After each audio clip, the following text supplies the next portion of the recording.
Welcome to the Fallen State. I am Jesse Lee Peterson. Due to the Chinese virus, we're still stuck in my radio studio instead of the TV studio.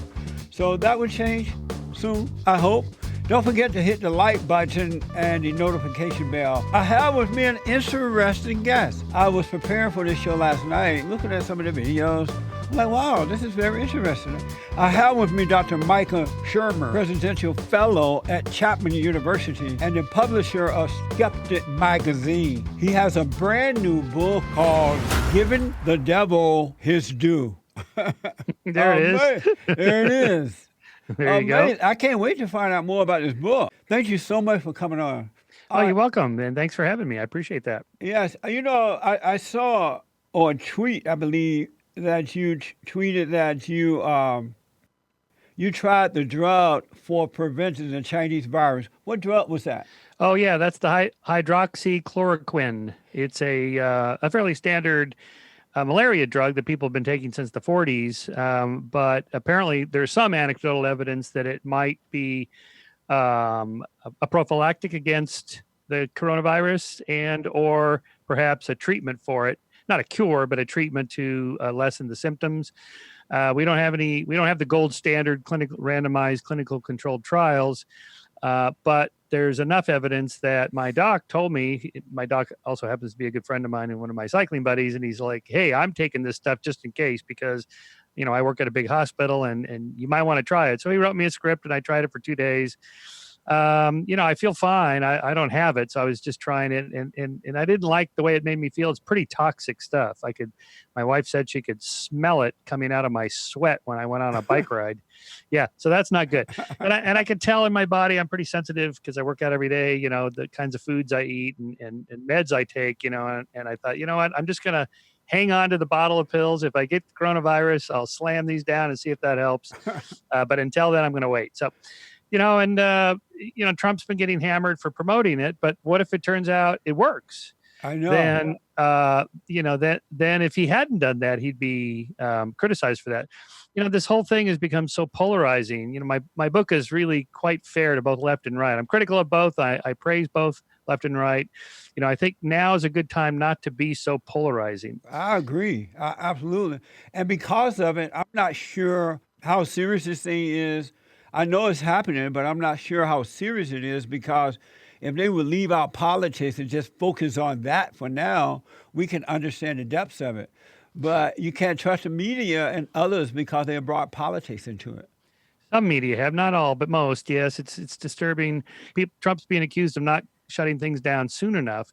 But back before we knew what we know now, when he was trying to make that decision and decided to not shut down for a little bit longer, you know, there were articles about how a lot of autocrats and strongmen around the world, like in Turkey and Hungary, of course, North Korea, China, Russia, were using the coronavirus pandemic spread as an excuse to grow their power, grab more power, Yeah.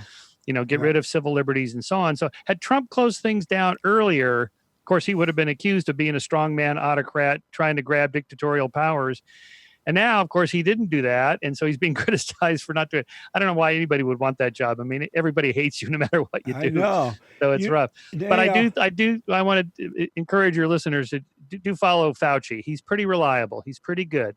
And, you know, again, today he's getting hammered for lowering the number from possibly 200,000 dead to 60,000 dead. Right. And he's accused of, you know, kind of stirring up fear mongering. But had he not done that, had he said, "Oh, I think it's only 60,000 and 200,000 end up dying," then he'd be criticized for that. Yeah. So Yeah. I think, you know, like after 9/11, everybody got behind George Bush and said, "All right, we're going to support our president." You know, of course, liberals didn't like Bush, but they said, "Okay, we're going to support him for a few months. You know, let's unite the country." And I think it'd be good if we all did that. I agree. I know a lot of people hate Trump. I know it's hard to do, but, you know, I think really this is not just a national crisis, it's a global crisis. Yeah. So now's a good time to, you know, rally the troops in support. Well, they've been hating the Great White Hope since day one. He's damn if you do, if you damn if you don't. Whatever he likes, they hate it. Even if it's right, they still go against it. But I like that. And the reason I like it because it shows the depths of the president. He put the country first. He's working hard to keep his word during that he made, the promises that he made during the campaign. He fight against all odds, and he is the great white hope. I just love the man. I love the fact that he's putting the country first, and that even when these people go after him, he doesn't flinch. He still do what he has to do. He doesn't care if you're black or white, male or female, Mexican or Japanese. If you're wrong, he'll speak up about it. He's not a beta male, he's an alpha male. Why is this a global competition to you if everyday Americans are still losing their lives and we're still seeing more cases every day? Well, they're losing their lives everywhere in the world. And maybe that's a question you should ask China. Don't ask me, ask China that question, okay? When you ask them that question, you may get a very unusual answer. Yes, behind you, please. Sir, why are you saying that to me specifically? I'm telling you, I'm not saying it specifically to anybody. I'm saying it to anybody that would ask a nasty question like that. That's not a nasty question. Please go ahead. Why does it matter? Okay, anybody else? Please, go ahead in the back. Yeah, that's very true. Although I would point out that that Obama got hammered by conservatives, and George Bush Jr. W got hammered by liberals, and Clinton back in the 90s. The conservatives hated him. This is pretty much par for the course, and people criticize Trump for how he treats the media. But I'm old enough to remember Nixon. He hated the media. He thought the media was all run by Jews, and he was pretty anti-Semitic. And he said he didn't like giving press conferences, and he was pretty nasty. I think it just kind of goes with the job. It does. It does. Yeah. I want to ask about your book, and then there's so many other things I want to get into. Your brand new book, "Giving the Devil His Due." What do you mean by that? Well, the devil is anyone who disagrees with you or with whom you disagree. So, for example, what we've just been talking, if you're a liberal and you hate Trump, well, yeah, but we got to give him his due.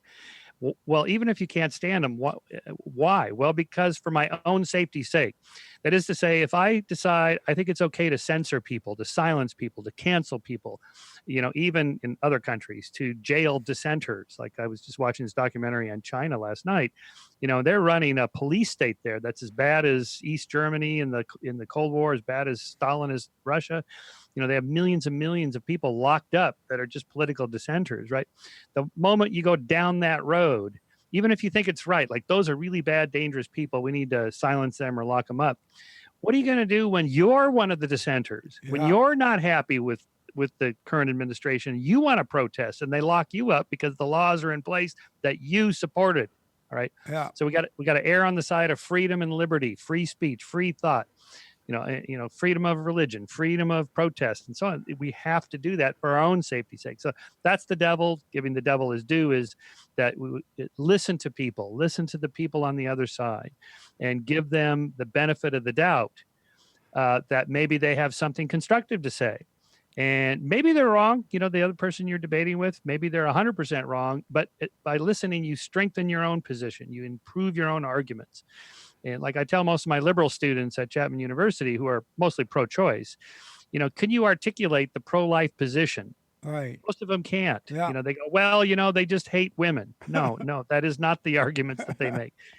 So I encourage them to steel man the other side's argument, not straw man it, where you knock down the straw man that they didn't believe in the first place, but steel man the argument, articulate their position so clearly that they'd go, yes, that's what I believe.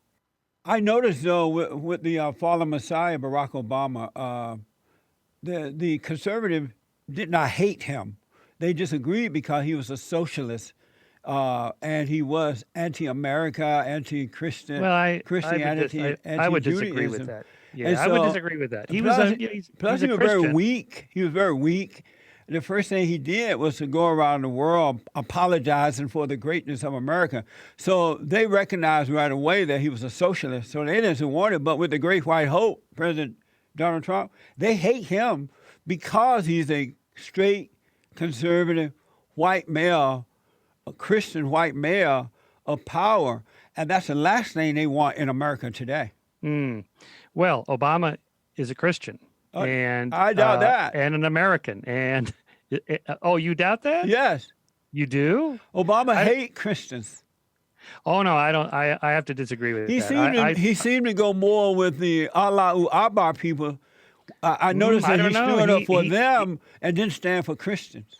I would say that's not true. Look what he did with the military and drone attacks on Islamic terrorists. He was as aggressive, if not more aggressive, than George W. Bush in orchestrating the war in Iraq, especially the war on terror.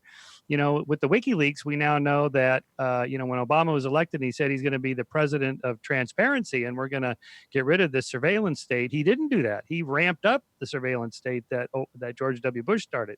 So I have to say, I think Obama was a continuation. In the middle of a devastating pandemic and a terrible recession, a disease like this just spotlights the underlying inequalities and extra burdens that Black communities have historically had to deal with in this country. We see it in the disproportionate impact of COVID-19 on our communities, just as we see it when a Black man goes for a jog and some folks feel like they can stop and question and shoot him if he doesn't submit to their questioning. With everything suddenly feeling like it's up for grabs, this is your time to seize the initiative. Meaningful change requires allies in common cause. As African Americans, we are particularly attuned to injustice, inequality, and struggle, but that also should make us more alive to the experiences of others who've been left out and discriminated against, whether it's immigrants, refugees, the rural poor, the LGBT community. Let me ask you something, Jesse. I don't know. I didn't know about your show, but so you're talking about the Great White Hope, but you're a Black guy. As black as the ace of space.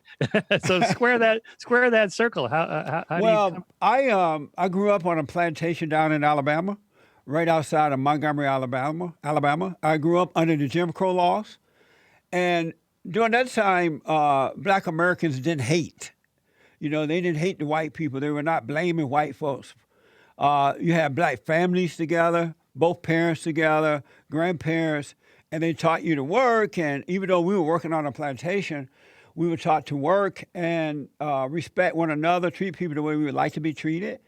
And that during that Jim Crow law thing, it was from the Democratic Party, established by the Democrat, and all white people were not in favor of the Jim Crow law. And so all white people were not evil, and that was good or bad all race. So I didn't grow up hating anyone. I grew up seeing people as they are.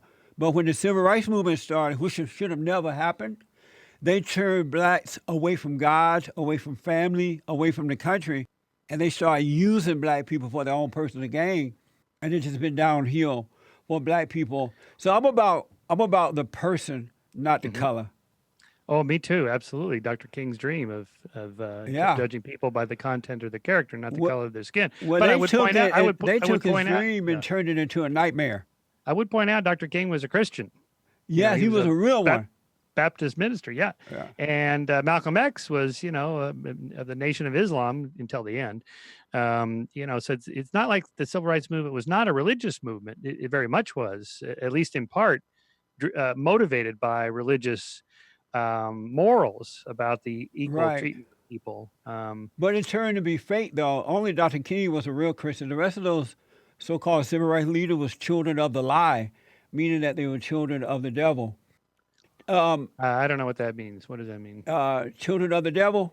Yeah. Satan is their daddy, not God. Oh, well, I don't believe in Satan. Satan. All in the name of Jesus. Okay. Did you write a book on free speech? Yeah, so this is giving the devil his due is my defense of free speech, free thought, heterodox thinking out of the box. We have to listen to what other people say, because much of the time, we're wrong about a lot of the things we believe, and the only way to correct the course that you might be going down the wrong course is to listen to other people. And we've gone the opposite way. Now, here's something that's been bothering me is that defense of free speech used to be a liberal cause.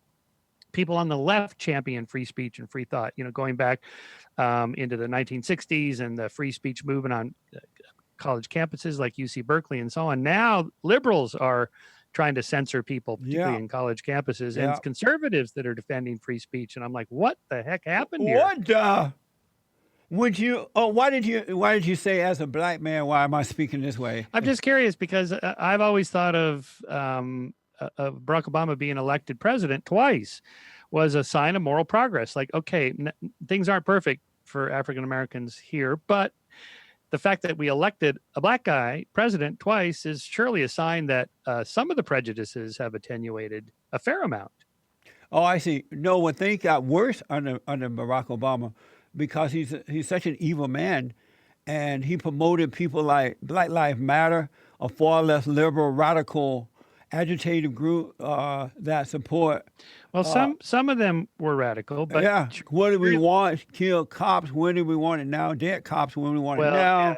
And Obama invited them to the White House after that. Some of that happened, but not them. I mean, as a black guy, don't you think Black Lives Matter too? I don't think that Black Lives Matter at all. I think lives, all lives matter. All matter. And not just because black people, if you know, they don't care about their own lives. They're fat, high blood pressure, they're angry, having their babies out of wedlock.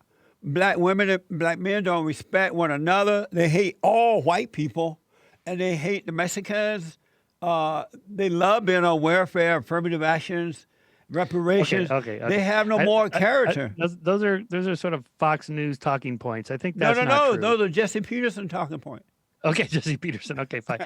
I would say that's a generalization that doesn't apply to many, if not most, African Americans. Oh, no, that's not true. I not know my flowers, but I know black people. Well, you probably know black people better than I, and you live in L.A. I used to live in Altadena for 25 years, and that's a racially mixed community. Yeah. Pretty much every black person I ever saw there went off to work every day. They had, wives and kids and spouses and children, families. They, went to good schools. They went to church. Not at all like, that sort of stereotype of the welfare queen living off the dole as a single mother. It refuses to get married because they're getting a paycheck and so on. Yes, that happens. But 77% of black babies born out of wedlock. There's poor white trash that does that sort of thing too, that capitalizes on the welfare state. So I think it would be a little unfair to characterize, certainly unfair, that most African Americans are like that. What was the year that you lived in Altadena? Oh, I just moved from there 3 years ago. And so I lived in Altadena from 1989 through 2017. Well, those days are behind us now. I don't know. My office is in Altadena. I go to we're surrounded by black people. I believe 70%, between 70 and 77% of black babies born out of wedlock. That was unheard of when I was growing up. It was a shame. Yeah, I know Larry Elder. You probably know Larry very Elder. well. Yes. And I consider him a friend and colleague, and he's got the numbers on that. And I've checked his numbers; they seem solid. Yeah. About the percentage of children born out of wedlock and the lack of family structure and marriage and so on in the African American community. Yes, I would agree that's a good thing. But let's not stereotype too much where we say, well, if you're black and single, and you have children, you cannot raise a solid family. Well, yes, you can. A woman cannot raise a solid family and not be married. Yeah. No, it can be. Look at when I was growing up. You're talking about on average. I would agree. On average, it's better to have two parents than one. But let's not then generalize and say, if you in particular, I meet you and I see you're single with a kid, I should not be assuming you're a bad parent or that your children are going to be rotten because of that. Well, it's easier for a single father to raise children than it is for a single mother. Because of income differences? Because of the authority. The real love is in the father, not in the woman. The love comes through the... What do you mean? The love comes through the father, through the woman, to the children, from God, through Christ, through the man, through the woman, to the children. Oh, boy. Other than that, if the woman doesn't have a man, then she has no love. I can't go down that road with you on that. No, I think women love their children just as much as men. There's no they don't have love. Hierarchical authority there. They don't have it.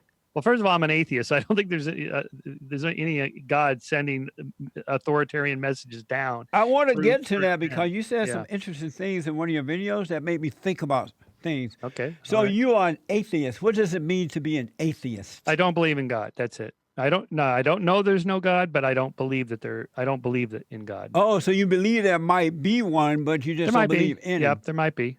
Yeah. And so you're famous, you're known as an atheist around, I Yep. guess around the world, if not the country for sure, but around the world. The entire solar system. Yeah. Were you raised a Christian? No, I wasn't raised anything. I became a born-again Christian in 1971 when I was in high school. And I went to Crescenta Valley High in La Crescenta, and I was matriculated at Pepperdine University in Malibu, which is a Church of Christ school. I went there. Then I went off to graduate school. So I was born again for about 7 years.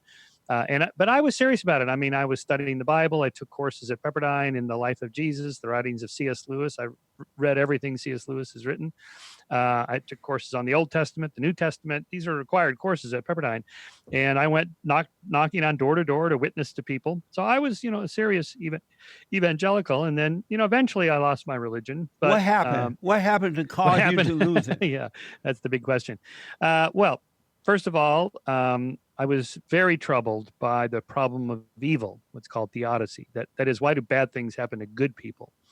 Now, here I don't mean wars and things like that. I mean like childhood leukemia. Right. Why would innocent children be, felled by cancer, by hurricanes and tsunamis, and why would God allow that? Well, maybe He can't. Maybe He's just not omniscient. But if He is omniscient and He's omnipotent, He's all good and loving, then why does He allow these things to happen? Anyway, this is a huge debate, philosophy. I've read, both sides. In my opinion, there's no good answer other than, well, there's no God and just stuff happens. Bad things happen and there is no God to stop it or make it. God doesn't make it happen. God doesn't let it happen. There is no God. Things just happen. This is just the laws of nature taking their course. And, so that was kind of the biggest impetus, I would say. Were your father and mother Christians? No, they slight leanings for that, but they weren't religious. No. And so who are you closest to, your father or your mother? But they weren't anti-religious either. See, back in, the 60s and 70s when I was coming of age, this whole thing about the importance of religion culturally, politically, and so on, that didn't exist. There was no atheist movement. There was no clash between science and religion. It just wasn't really an issue. Right. It certainly wasn't in our home. Yeah. Well, I was raised in two different homes. My parents divorced when I was 4, both remarried, both wonderful people. My step-parents were very loving and supportive. So I bounced back and forth between two homes. And here I will agree that I would have preferred, I think looking back as a child, to have one home, just one set of parents. It was somewhat anxiety producing to bounce back and forth between two homes. But given that it happened, I think both parents made the most of it. And I have step parents I have 2 half sisters and 3 step siblings, and they're all wonderful people and everything's fine. But, I agree, the family structure is good. So do you think that, who are you closest to, your father and your mother, doing the bouncing back, going back and forth? My mother. Yeah. Do you think that it's possible that not being close to your father could have affected the way you saw Christianity? No, I was pretty close to my father, my bio father, and my step-parents. But you were closer too. To your mother, though. Well, I mean, if you're giving me a forced choice, yes, but that they're both super high. One's just maybe like that different, right? No, that had nothing to do with my giving up Christianity. I think the arguments for God's existence are not as good as the counter arguments. They're good, but they're not as good. I think science has a lot of answers to the great mysteries, but not all. I don't think invoking God for the creation of the universe, or why there's something rather than nothing, or the origins of morality or consciousness, I don't think that's necessary. We have some pretty good explanations now. I've written books about all these things. So it's not a super simple answer, but it's okay to say, I don't know. I mean, nobody may know what there was before the universe began, or whether there's a God. If God is outside of space and time, how can we know God? Amazing. Unless God reaches into the universe and stirs the particles in some way to cure cancer or whatever, in some measurable way, there's no way science can determine one way or the other whether God's existence. There is, when you were a Christian and you were going around preaching the Christian message, did you have perfect peace? Yes, I felt pretty at peace with myself and my religious beliefs. Yes. Did you have perfect peace within? well, I don't know what perfect peace means. When I was a Christian, particularly at Pepperdine, and you're surrounded by other Christians, the worldview is fairly coherent, internally coherent and logical, and everything happens for a reason. Everything makes sense, until you step outside of the bubble and you think, there's another perspective here. Being in the bubble has one set of beliefs. Being outside of it, you see a different perspective, which is why I argue and giving the devil his due. You need to talk to other people. Like you're talking to me. You're obviously a Christian and a believer, and Yes. I'm an atheist, and we're talking. So Right. that's good. Yeah. And so did you have perfect peace when you were a Christian? Well, what do you mean by that? I'll tell you in a minute. And if you had it, you would know. Did you have perfect peace I certainly within? believed. I certainly believed, and I felt, I guess I was at peace with myself. Yes. But did you have perfect peace within? Again, I don't know what that means. Oh, okay. Another thing you just said, which is very interesting, and I hear this a lot. You said, why would God allow bad things to happen to good people, right? Yeah. How do you know those people are good? Well, I mean, just take innocent people like a 5-year-old girl who dies of childhood leukemia. How do you know that she was innocent, though? It doesn't matter if she was good or bad. She's a child. Why would God But allow why would the you suffering call of them that? innocent? I mean, yeah, innocent people. Well, what I mean by innocent is that good people. Christians distinguish between natural evil and then human-caused evil. So if, I could sort of follow the line of reasoning that bad things happen to good people because there's bad people, psychopaths or Right. dictators or demagogues that commit genocide on people. So yes, okay, that's human volition doing that. Right. But what about natural evil? Earthquakes, tsunamis, hurricanes, and entire towns are wiped out. Families are killed. I mean, are you seriously gonna argue that they all died because they were bad people? I would neither call them good or evil because I didn't know them, so Yeah. I couldn't make the decision that they were good and evil. I do know that in life we get what we deserve. I don't think that's always the case. It's kind of a built-in assumption you're making that's unfalsifiable. There's no way to counter it. That is to say, you're arguing whatever happens was supposed to happen. Okay, that doesn't explain anything. So you're saying whoever died probably had to die because they were bad people. Well, as I said, I don't call them good or bad because I didn't know them. I don't know them. So right. I And so wouldn't then- just make up an assumption about something I don't know. It's a situation that happened. Those people were killed or whatever, but I wouldn't classify them as bad or good. I would recognize that the incident happened, and I'm trying to figure out why would you call them good people? Well, this is a phrase in a book title by Rabbi Gerald Kushner called "When Bad Things Happen to Good People." Now, he's a Jew, and his ultimate conclusion is because God simply cannot stop all evil. Now, by evil, he means, again, to distinguish between natural evil and human-caused evil. But what would be your explanation for why children die at a rate, I think it's like 3,000 a day of childhood diseases and starvation in poor countries like Africa, various causes like this. This is like a 9/11 every day. And then multiply that by the grief that their parents feel about losing a child. I mean, I have 2 children. I can't imagine how horrible that must be to lose a child. And this happens 3,000 times every day. Surely God could do something about this, but he doesn't. Why not? Well, God can do. He's in all things. He can control all things. He can definitely do what he wants. But why doesn't he want to help poor children? Why doesn't he want to save the lives of children? Because he has given that responsibility unto men to do that, to represent good, to allow him to represent good. But some men, not all, but most have decided not to overcome that fallen state. And they are representing evil, and the sins of the father, sins of the fathers are passed on to the children.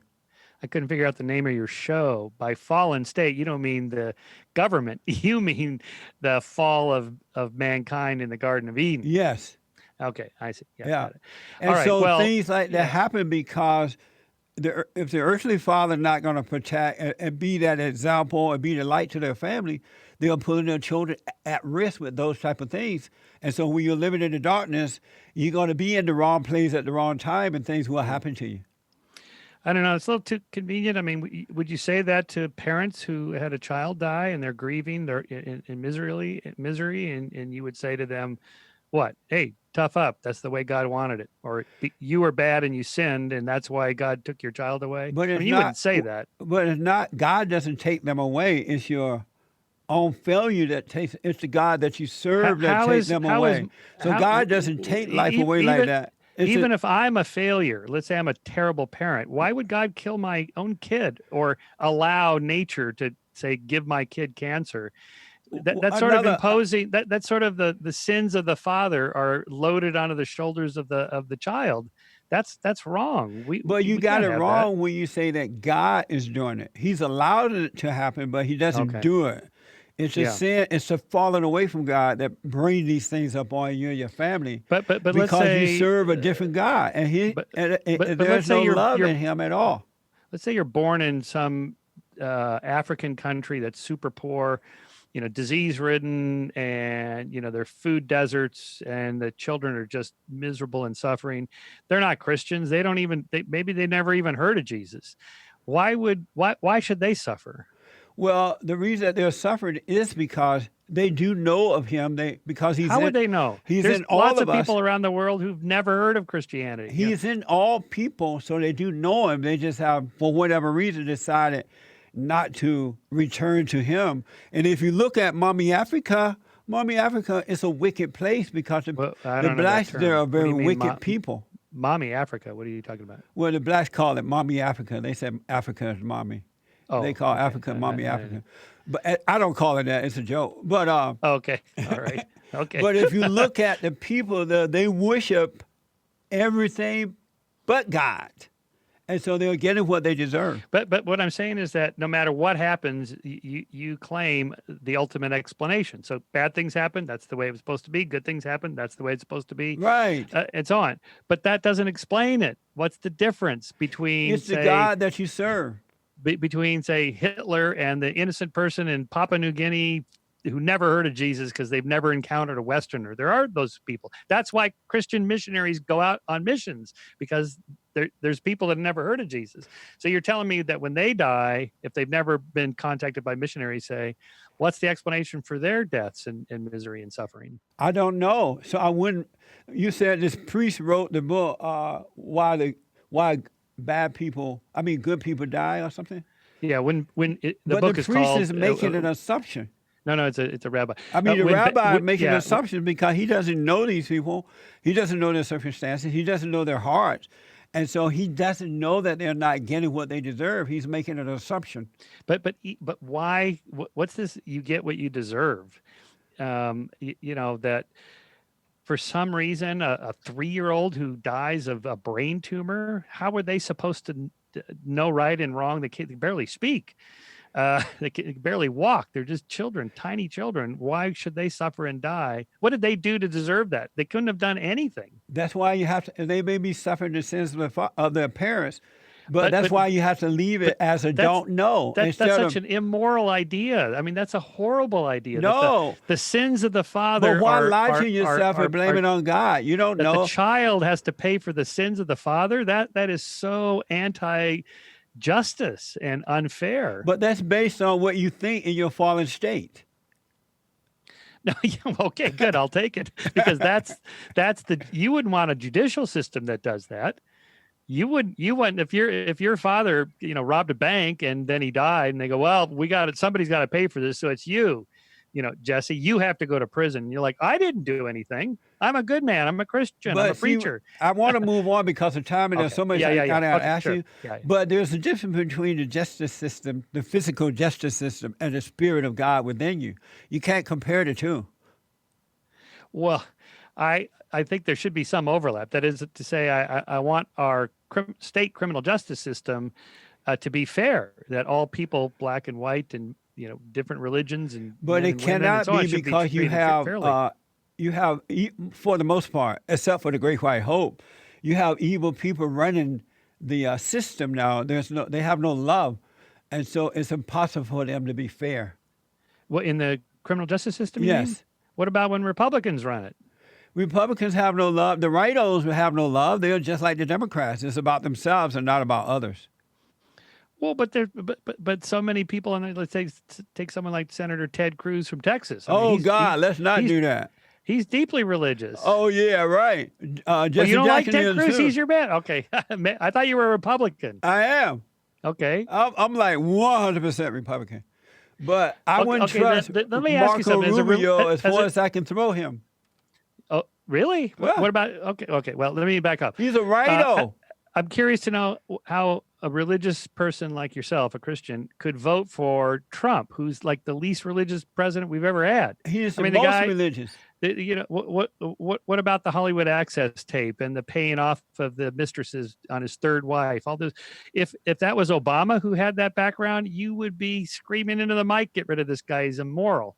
And exactly. yet, when your guy does it, how do you rationalize that? Because that behavior? we all have sin, and then some overcome and some don't. If you notice, since the president been in the White House, he hasn't done those things.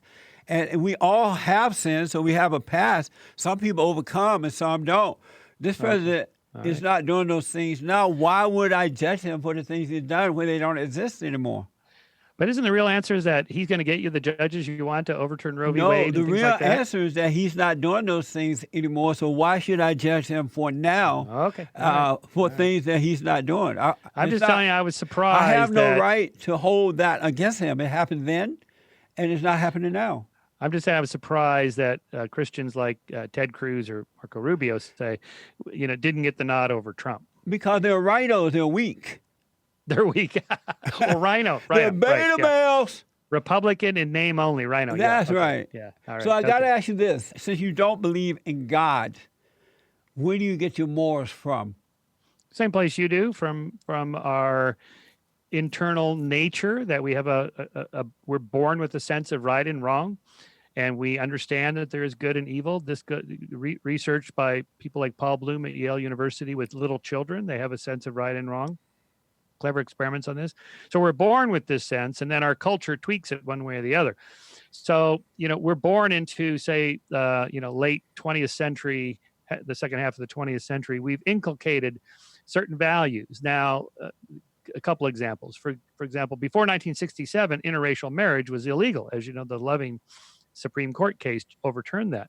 Before that, most Americans were against interracial marriage. Polls show consistently all the way up until the mid-1960s that more than 50% of Americans thought it was immoral and should be illegal for blacks and whites to marry.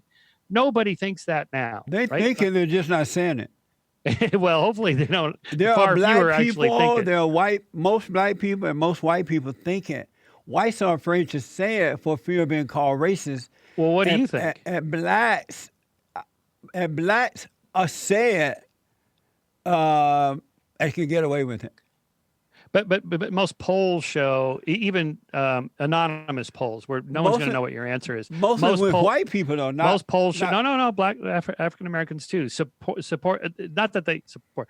They don't even think it's an issue anymore. Of course, it's okay for blacks and whites to more. Same thing with gay marriage. I mean, look how quickly that changed. Is gay marriage a normal thing to you? Is that normal for two men or two women to so-called get married? That's normal. Okay, I don't know what you mean by normal. Is it everyone normal? has the Do you same know the right. difference between abnormal and normal? Okay, so the vast majority of people are heterosexual. There's a small percentage, maybe 3, 5, 7%, the numbers vary, are born gay. That's just the way they are by their nature. They never chose to become gay. They always felt that way. All the research supports that. Now, let me back up 1 second.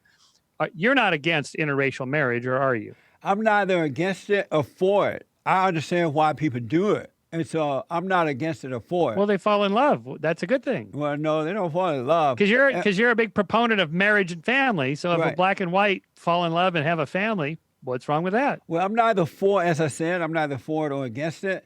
And because of time, I can't get into the whole thing about why, because I have so much to ask you. Okay, all and right. I love that you're asking me that. So that's why I'm telling you, I'm not for it or against it.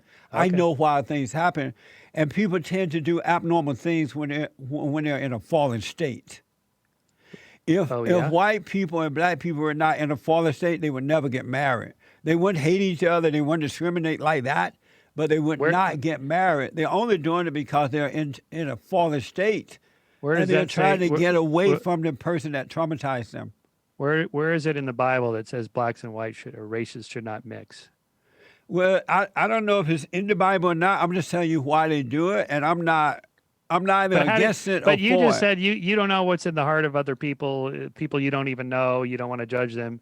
But you're right now judging, say, a couple that fall in love, that there's something wrong with that, or that, two gay people want to fall in love and want to be married. I mean, here you are, a big pro-marriage guy, and a couple comes to you and says, "Hey, we got married. Aren't you going to go? Good, marriage is good." Yeah, I would say congratulations, because Okay. as I said, I'm neither for it or against it. Okay, good. Yeah, That's a start.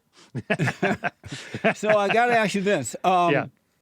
In this talk I saw last night on your video, speaking at some university, and you were talking about the difference between religion and government. Yeah. And you said that, and correct me if I'm wrong, but you said that government set up rules to control you, and likewise, religion is set up as rules to control you. Yeah. And I thought that was a very interesting concept. I had never heard anyone say that before. Why do you say? I know that governments create laws in the attempt to control you, but why do you say religion create laws to control you? Yeah, that particular lecture comes from one of my earlier books, in which I say that around the time that human groups started to coalesce into larger and larger city states and then nation states and so on, once you get populations above several hundred, you need a set of rules for people to get along with one another. The reason for that is because we have a dual nature. We have inner demons and we have better angels. So we need rules and norms and customs and guidelines and ultimately laws that are enforced either by government. The state hands everybody a copy, or you're in a city with 1,000 people and everybody gets a copy of the rules, and so on. And in democracy, we vote on those rules or whatever. But what religion does that even more, in the sense that God is sort of the eye in the sky. So even if you think you got away with it because no one saw you or there were no surveillance cameras or whatever, there is an eye in the sky. God knows, and you will ultimately be judged in the end. I'm arguing that these were both invented ideas to get people to be more cooperative, more pro-social, follow the rules, quit being a free rider, a cheater, a bully, a criminal, whatever. We have to have some kind of justice system and a set of rules, or else, there's chaos. And so it was religion and government that arose around the same time. But you said within us there's evil and good angels or something. You just said? Yeah, better angels and inner demons. Yeah. And so I mean this metaphorically. I know you might take it literally. I mean metaphorically, that I know what you mean. Yeah, we have a dark side. I mean, we have a sense of selfishness, and I want what's best for me and my family, but I know that you want what's best for you and your family, so I need to honor you and respect you and give you the freedom to pursue your self-interest if I want you to give me the freedom to pursue my self-interest, as long as we don't harm each other. And that's the basis of a civil society. Would those better angels be considered as good? As good as what? You said there are demons in us and they're better angels, right? Yeah, I'd say it's pretty close, right? So the whole point of are those better angels good? Yeah, they're good. Yeah. And does that mean that they are of God? No, I claim we're born with them. We're born with better angels? Yeah, we're born with them. Yeah, we're born with a sense of right and wrong, and sometimes we, as you would say in your language, we sin. That is, we fall away from the ideal standards of what's the right thing to do. Most of us know what the right thing to do is. Most of the time, most people are good. But the amount of crime or harm that happens and so on is high enough that we need some kind of justice system to encourage people to do the right thing and discourage them from doing the wrong thing. Now, you would say this is as a result of our fallen nature, but I don't see it as a bug in the system. You fell, that it's a feature. We're just born with this tendency to, let's say, cultivate a reputation for being tough, and if you take advantage of me, you bully me, I'm going to fight back. Okay. But I gotta ask you this, Much of violence is moralistic in nature. When you look at police blotters for, why people, kill each other, for example, homicides, about 90% of homicides are moralistic in nature. The guy did it because, you slept with my girlfriend, you insulted me at the bar, you stole my parking spot. This is the kinds of reasons people give for why they commit violence. It's moralistic in nature, not instrumental. In other words, I knock off the liquor store to get cash, or I knock off the jewelry store to get some free Rolexes as a criminal. That's actually much rarer than the other examples I just gave. But who created you in a sense that you have two identities inside? You have the good angels, as you said, and the evil. Who did that? Well, nature. What do you mean, nature? Our evolutionary nature is such that we have these competing motives, this competition between what's best for me and what's best for my group. And so That's amazing. Yeah. Oh, it is amazing. No, and I wrote a whole book about this. Would you consider yourself an intellectual? Here's my book on that: The Science of Good and Evil. Oh, okay. Would you consider yourself to be an intellectual? I'm a professor, so I guess so. Yes, and I write books and so on. Yeah, I guess so. But isn't that a problem? These are just ideas. It doesn't matter if you're intellectual or not. Anyone. But if you notice, intellectual people tend not to have wisdom. They don't have that love. They don't see where they don't see who created the intellect. You have to be non-intellectual to understand love and these kinds of things. Come on. Oh, don't ask me. I want you to respond to that in a minute, but I gotta go back to something you said. Okay. Is so-called same-sex marriage, is that normal or abnormal? I see. This is a black and white thing. Think of it as a spectrum, a continuum. Right. So when it's neither good nor bad any more than I didn't ask about good or bad. I asked if it's normal or abnormal. If you mean statistically, it's abnormal. If you're just talking statistically. But what do you personally believe? But you're asking me to make a moral judgment or a statistical assessment? No, I'm asking you, what do you personally believe that so-called same-sex marriage is normal or abnormal? Neither one. It's just the way people are born. Do you believe there is a norm and an abnorm?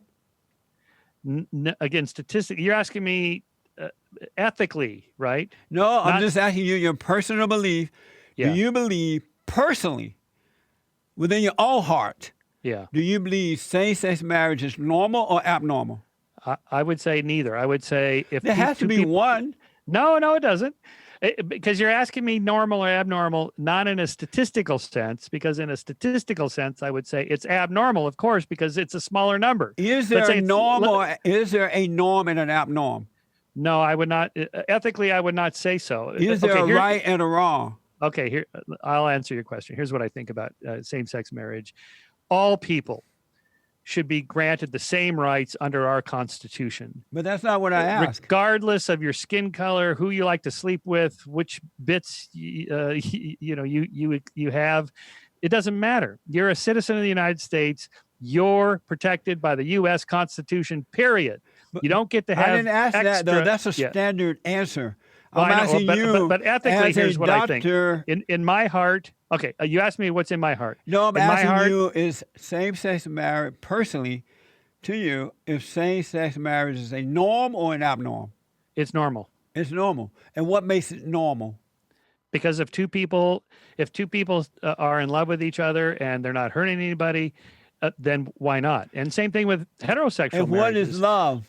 If two people that are in love but they fall out of love and they get divorced, they're straight, say straight couple, or the guy is abusive and he commits violence against his spouse, that's wrong. I would say that's abnormal. But and so in other words, straight couples could be just as abnormal. Are you saying that you're saying that so-called gay couples have the same love, the same kind of love that straight couples have? Absolutely. So what is love? Okay, love is a deep sense of commitment and binding to another person, as for life or for your life, for your and the willingness to sacrifice yourself for that person. It's very much a subjective feeling, but And as far as I know and can tell, because I don't know what's in other people's hearts, and as you said, you don't want to judge people you never met, but every gay couple I know that's together and in love, they're married or not, whatever, they look to be the same as me. And I don't presume to judge them. And I don't think my marriage to a woman is any different than, I know several gay couples. Their marriage seems just as good as mine. They seem just as much in love. They're just as good and normal. When you see two men or two women together call themselves married, you think it's the same as you and your wife being married? Absolutely, 100%. Amazing. Totally. Yeah. How could you say amazing? How do you know? That is amazing. But how do you know what's in their heart? You said you don't want to judge other people you don't know. So when you see I'm a straight not judging couple, them at all. I just think that's amazing that you would make that statement. Why? I gotta ask you this. But why? Why is that amazing? I don't know. It's just amazing. I'll give you two examples. So my wife is from Germany. She's a ballet dancer, and she has a couple that is her dance partner for dancing is a gay guy, and he's married. And we know the two of them for years. They're just as deeply in love as my wife and I are, and they're good people. And they own a home together. They love each other. They travel. Just like any couple. Why would I want to judge them or even in any way think that's not normal? I mean, that's just so crazy. That's just amazing. That's so unchristian like. What would Jesus do? Jesus would accept these people. And by the way, I should point out too, since you're Republican, I should point out, why Jesus. Why do you believe that Jesus would accept these people as they are when you don't believe there is? That's part of his philosophy. The pioneering, I can't believe I'm defending Jesus on a radio show as an atheist, but, as a sort of innovative ethical leader of his time, he was very non-judgmental. Let ye who has, not sinned cast the first stone. Take the stick in your eye out of your, this was Jesus, the prostitute, right? And who's going to kill her who has not sinned? Okay. This is his whole point. We have to love each other and accept one another for the way we are. Are you saying that because I'm disagreeing that I hate them, I'm judging them? I don't know what's going in your heart. Oh, okay. But the fact that you're saying that the fact that you think it's amazing for someone to say that I accept other people. Why would that be amazing? No, I don't think it's amazing that you accept other people. I think it's amazing that you think two men or two women being married is the same as you and your wife being married. To me, that's what's wrong with amazing. That? Yeah, you have to get up early in the morning to convince yourself of that. What's wrong with that? Give me a counter argument. What's the problem? I can't do it because it's a norm and an abnormal. That's abnormal. I can tell you that. But because of time, why is it abnormal? I'm gonna have to have you back if you keep stopping. But what do you care? If two people are in love, the consenting adults, they live in another state. What do you care? Well, it doesn't affect you at all. I care about it enough to be honest with them without hating them, so that hopefully I can point the right way for them to overcome that. Yeah, but why is that not the right way? No, come on. What do you mean? Come on. Tell me what's wrong about that. See, this is an example of how religion poisons. I didn't say it was wrong. Thinking. I said it's not normal. But even that, you're judging somebody you don't even know. So you said that Jesus would not have judged, right? In my opinion, Jesus would have been totally accepting. So when he called the Pharisees liars and bag of bones and but that's for what they were doing, not who they are. Satan is their daddy. Yeah, no. Jesus did not judge people for who they are. He judged people by what they did. No. I know this story pretty well. Jesus was very judgmental of people's bad behavior, but not who they are. Right? Well, and so what's bad about being gay? What's two people in love get married? What's the harm? It doesn't hurt society, it doesn't hurt you personally. What do you care? And what is a man? I don't know what you're asking. What is a man? You mean a human being with X, Y chromosomes, except for the physical body parts, and a couple of bits between the legs, and high testosterone. Yeah, that's a man. Yeah, except for the body parts. What is a man? I'm not sure I could answer the question. Okay.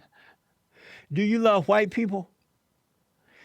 Okay, I don't even think of people as black or white, and I'm going to love these and not love those others. I think it's a antiquated, religiously based question that was shelved centuries ago.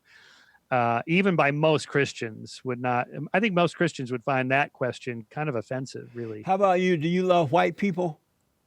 I think you just asked me that. No, I don't love or hate anybody based on their skin color. How about white people? Again, if a white person is a good person, okay, good. And if they're a bad person, I will condemn them. Do you love white people? No, I don't love or hate anybody based on any skin color. Again, you're asking the wrong question. You're asking a bizarre question. How would you answer that question? I would say yes. If you ask me, Jesse, do you love white people? I would say yes. How about black people? Yes.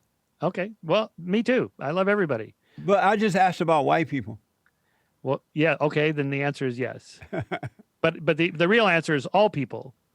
But not love in but that wasn't in a romantic the question sense, wasn't about all people. I mean, it isn't. Let's put it this way: it's not that I love my neighbors. It's just that I respect them, and that they should be treated equally under the law. They should be treated equally socially by me and everybody else, because that's how I would want to be treated. How about white people? Isn't that the golden rule? Well, let me ask you this way: how do you feel about the fact that whites, especially straight white men and women, especially straight white men, are under attack? They're the most hated species on this side of heaven. And dude, white guys are still in the vast majority of but I haven't finished the question jobs, yet. Political position. I know where you're going with Let me finish the question. Yeah. White people created the greatest country on this side of heaven, America, and they invited others in, the people of color in. And the people of color coming from invited? Well, some broke in. You're right. They come here illegally. I agree with that. Okay. Oh boy, slavery is an invitation. Come on in. We'll give you free chains. and they and now they have turned their backs on the very people that allowed them into their free country. White people are being destroyed. They're being attacked. They're being falsely accused of racism. They're called slavery and all that mess. How do you feel about this attack upon? Is it right for this attack to be happening to white people? Okay, I dispute the premises, both your premises. First of all, black people were not invited to America. They were brought here against their will. By who? Who brought them here? Slave owners. Who were the slave owners? Okay, the slave traders, both British and American. No, you got it wrong. Please, go ahead. They were sold by the blacks to the Arabs, and the Arabs sold them around the country, around the world. Okay, that's pre slave trade to America. That's true what you say. Yeah, they were sold all around the world by the Arabs. But blacks were primarily brought to America in the slave trade of the say 16th, 17th century. But they were sold by the blacks. Well, sometimes yes, but sometimes no. But they certainly were not brought. They were certainly brought here against their will. You know how we know that? Because they had to be chained and beaten to get here. If you want to come here, if you want to come here, you take a boat to get here because you can't wait to get to this great country. But does it bother you that if you're wrapped in chains, dude? I can't believe I have to make this argument. Does it bother you that in Africa the upper blacks were selling with you black people? Yes, of course that bothers me. That's also wrong. As money to bargain with. Yes, of course that's wrong. Oh, now your second premise. Why don't I hear the people talking about that? I don't think whites collectively are under attack in America. We've never had it so good. What? And the fact, yeah, totally. Are you living in America right now? Yeah, I'm in Southern California. Are you white? Let me see. Yeah, looks like it. I don't feel under attack, dude. Really, seriously. Well, that's because you're hiding away your privacy of your home away from them. I mean, again, I told you I spent a quarter century in Altadena, a racially mixed neighborhood. Really, no difference between whites and blacks. Amazing. Everybody integrates nicely. We're all human. That's the deeper and in a point. fallen state, right? No, there's no fallen state because your premise that God created. I gotta ask you this, okay. because you're so interesting. And will you come back again? Sure. Yeah. Okay. In case I don't get to everything, I got to ask you this. when you do the things that you don't want to do, you wouldn't ordinarily do, what causes you to do those things at times? You wish you had not done it. And you say you would never do it again. And you end up doing the same thing over again. You're like, why am I doing this? What is wrong with me? I said I wasn't going to do this again. But you end up doing it again. What causes you to do that? It's just our competing motives inside for what we want and what we can actually have, either legally or ethically. And we all know what the difference is, but it has to do with the level of willpower or self-control that you have. I mean, anything is as simple as, say, like eating chocolate ice cream when you're a little overweight and you're trying to lose weight. That would be no different than, say, having an affair on your spouse, or robbing a liquor store or something like that. I'm going up from super simple to more serious issues. But the problem is all the same inside, is that you have these competing motives. I'd really like to have ice cream every night, but the long term. But I'm talking about the real bad things that you've done. Well, and okay. do at time, and you can't believe you did it, and you end up doing it again. What causes you to do things? Failure of will. That would bring harm to you. Failure of will. You have a will? Short-term thinking versus long-term thinking. Yes, of course I have a will. Do you have a free will? Yes, I believe we have free will, yeah. How about you? Do you have a free will? Absolutely, yeah, I do. And so why don't you will yourself to always do the things that are good? Well, because I'm not perfect at doing those kinds of. And if you have the will, long-term. why don't you will yourself to be perfect? Sometimes I do, but no one's perfect. But why not all the time? Because we're not perfect. But you have a free will. Yeah. But why not will yourself to be perfect? I usually do, but I don't always make it. Is it possible that there's something that's made a home in you and it causes you, influence you to do the things you wouldn't ordinarily do?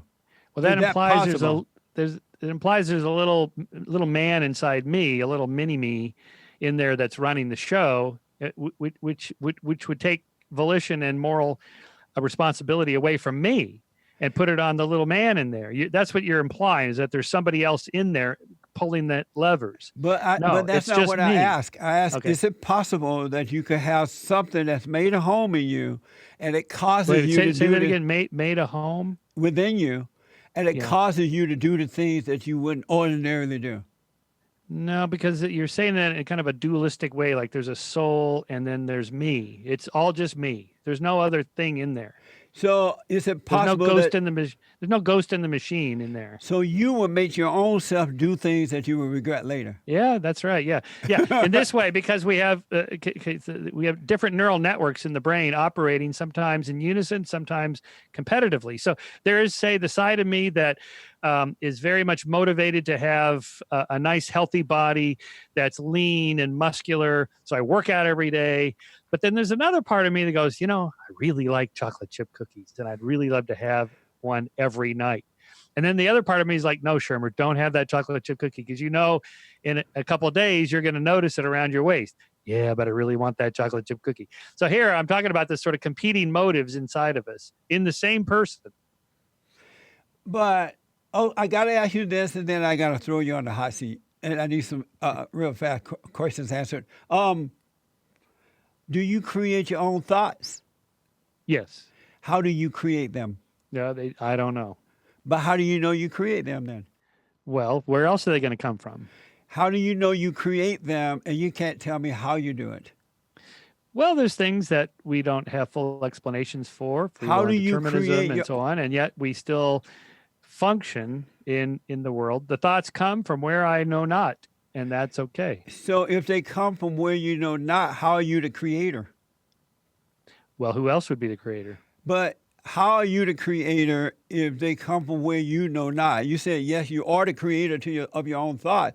You should be able to tell me how you create them. But well, now I know you say, I know they come now from the you brain. say they come from where you know not. I mean that you're not the creator, yes, that's right? Yeah, okay. But what I'm talking about is the brain. So I'm a materialist. I think there is no mind. There's just brain. There's no soul. There's just body. So you believe your brains... Yeah, the brain does it. Yeah, creating your thoughts. That's right. Exactly. So then you're not creating them. Then your brains. Well, I am my brain. You are your brain. They're the same. That's amazing. You like that word. You keep using that word. I don't think that word means what you think it means. It's amazing. Where do you think thoughts come from? From your father, the devil. All your thoughts? Your thoughts? When you All think thoughts are from the devil. That's why we should bring them into captivity and not believe. We should doubt everyone, and we should live by the voiceless voice which come from the soul of the belly, and not by the thoughts that come from your daddy Satan, because he only builds you up to let you down, down to build you up, and now you're confused and messing up your life. That's amazing. Oh, amazing. That's an amazing idea. It's time for me to heat up this interview and throw my guests on the hot seat. So what I need is for you to answer these questions as quickly as possible. The hot seat. I just ask you this, but do human beings have a free will? Yes. Do you love the great white hope? You mean Trump? Yes. No. Is abortion morally wrong? I would personally, yes. But I'm pro-choice because there's competing moral rights there between the fetus and the woman. So I err on the side of the woman for other people because I don't want to tell other people what they should do with their bodies. Amazing. For me personally, I wouldn't do it. Is Islam a religion of peace? It can be. It often isn't. Is Islam a religion of peace? I just answer that. No, I would say, by the way, I would say the same thing for Christianity. It is now, but it didn't used to be. Is Islam a religion of peace? Well, I guess it's the third time you asked me that. Right, but you said it can be. Yes, I asked you, is it? Yeah, I would say at the core, no, but most Muslims are good people and peaceful people. The vast majority are not terrorists or bad people, and so on and so on. Is Islam a religion of peace? Yeah, I answered that. What did you say? I said most Muslims are That's good not people. The question. And you have they're a peaceful degree. people. You're talking about what the Quran says. Is Islam a religion of peace? Yeah, sure. I would say yes. Are you an beta male or an alpha male? I'm an alpha male. If heaven exists, will you go there when you die? I think so. You think you're going to heaven? Yes. Interesting. Amazing. Amazing. What rights are American women missing? They have most rights now. I think we've had enough moral progress that most women can do pretty much anything they want in America, particularly compared to other countries around the world. Are you the head of your wife? No. Is your wife the head of you?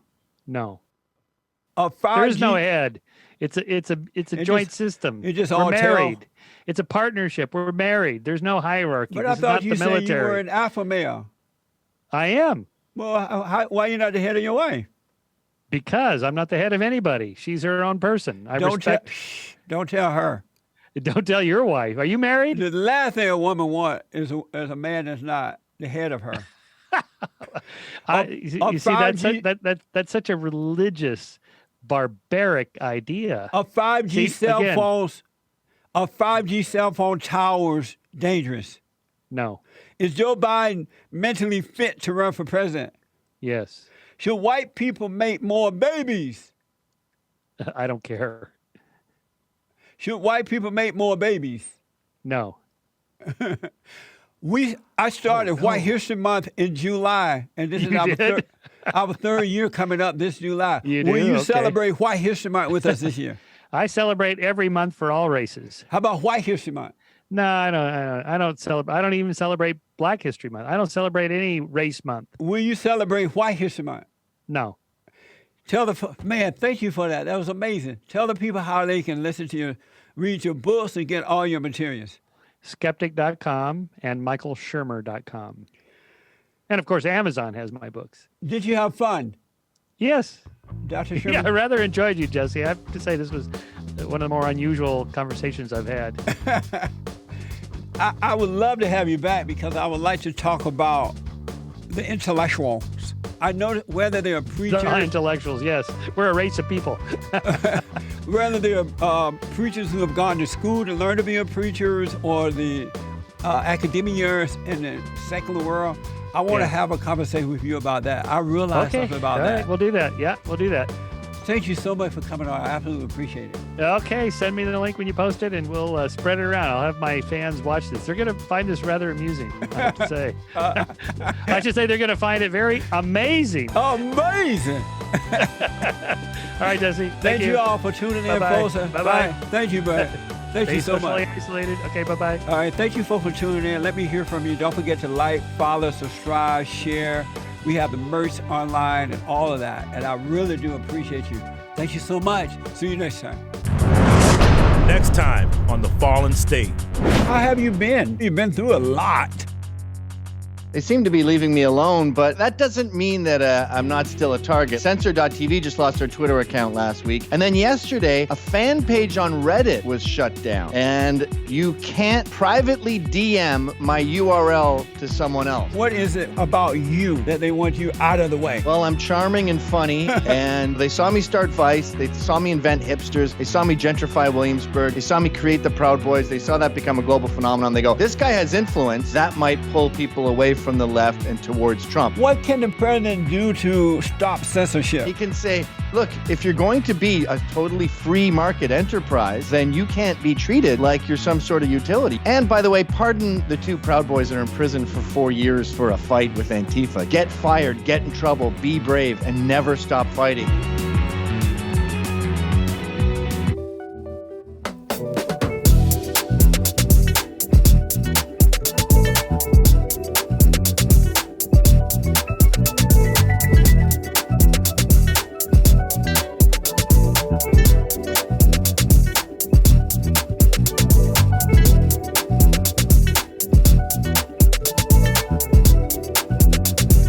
Thanks for watching The Fallen State.